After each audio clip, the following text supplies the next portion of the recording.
আসসালামু আলাইকুম everyone, welcome back to my channel. আশা করি আপনারা সবাই অনেক বেশি ভালো আছেন। আজকে আমি আপনাদের 6টি ডিমে 4 পাউন্ড পরিমাণে বাটারস্কচ ফ্লেভারের এই হ্যালো কিটি কেকটা তৈরি করে দেখাবো, যার জন্য আমরা স্ট্যান্ড মিক্সারে দিয়ে দিচ্ছি। দিয়ে দিলাম 6টা ডিমের সাদা অংশ রুম টেম্পারেচারে থাকা, দিয়ে দিলাম 1 চা চামচ পরিমাণে ভিনেগার। এখন এটাকে বিট করে নিচ্ছি 2-3 মিনিটের জন্য। 2-3 মিনিট বিট করার পর আমরা এর মধ্যে চিনি অ্যাড করা শুরু করব। আমরা এখানে মোট 1.5 কাপ পরিমাণে চিনি অ্যাড করব। চিনিটাকে একবারে দেওয়া যাবে না, একটু একটু করে দিয়ে বিট করে নিতে হবে। তো বিট করতে করতে এরকম স্টিফ পিক্স হয়ে যাবে 7-8 মিনিট পর। তারপর আমরা এর মধ্যে 6টা ডিমের কুসুম আর হলো বাটারস্কচ এসেন্স ইউজ করছি। তো আপনারা চাইলে এখানে ইমালশনও দিতে পারেন। আরও দিয়ে দিলাম 1/4 কাপ পরিমাণে সয়াবিন তেল।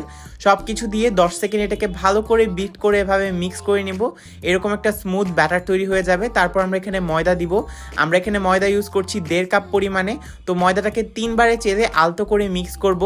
তো আপনারা যদি কেউ প্রফেশনালভাবে আমার কাছে কোর্স করতে চান তাহলে কিন্তু আমার পেজে ইনবক্স করতে পারেন।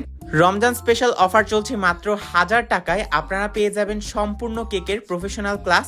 তো এর মাঝে আমরা বাকি ময়দা আর হলো 1.5 চা চামচ পরিমাণে বেকিং পাউডার, 1/2 চা চামচ পরিমাণে বেকিং সোডা আর 2 টেবিল চামচ পরিমাণে নর্মাল পানি অ্যাড করে দিলাম। তারপর সব কিছু একটা স্প্যাচুলার সাহায্যে ভালো করে আমরা মিক্স করে নিয়েছি। তারপর এটা সুন্দর একটা কনসিস্টেন্সিতে চলে আসলে এটাকে আমরা অ্যাড করে দিব 10 ইঞ্চি সাইজের একটা স্কোয়ার মোল্ডে।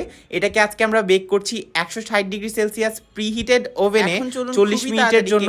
আপনাদের কিন্তু চুলায়ও করতে পারেন, কম বেশিও লাগতে পারে। তো চুলা থেকে বের করার পর আউটপুট দেখতেই পাচ্ছেন কতটা পানির মধ্যে 2 টেবিল চামচ পরিমাণে চিনি দিয়ে দিলেই সুগার সিরাপ হয়ে যাবে।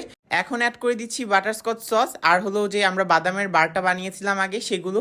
বাটারস্কচ সসের রেসিপি লাগলে অবশ্যই আমাকে কমেন্ট করবেন। এরপর আরেকটা লেয়ার দিয়ে দিলাম। এভাবে বাকি 2টা লেয়ার করেও ওপরে আমি পিঙ্ক কালারের ক্রিম দিয়ে দিচ্ছি। পিঙ্ক কালারের ক্রিমটাকে ভালো করে সব সাইডে স্প্রেড করে নিতে হবে। আপনারা সবাই জানেন কেকটাকে কীভাবে স্মুথ করতে হয়, তবে স্কোয়ার কেক একটু স্মুথ করা কষ্ট গোল কেকের থেকে। তো আমি এখানে একটা স্ক্র্যাপার দিয়ে টেনে নিচ্ছি আর ভালো করে একটা ফিনিশিং করে নিচ্ছি। এরপর একটা টুথপিকের সাহায্যে এই হ্যালো কিটির শেপটা এঁকে নিলাম। এটা আসলে ফ্রি হ্যান্ডে করতে হবে। তারপর একটা স্টার নজলের মধ্যে ক্রিম ভরে আমরা এটাকে এইভাবে ভরাট করে দিচ্ছি। তারপর একটা চকলেট গানাশ দিয়ে এটাকে ওভারলাইন করে নিব, তাহলেই হ্যালো কিটিটা রেডি হয়ে যাবে।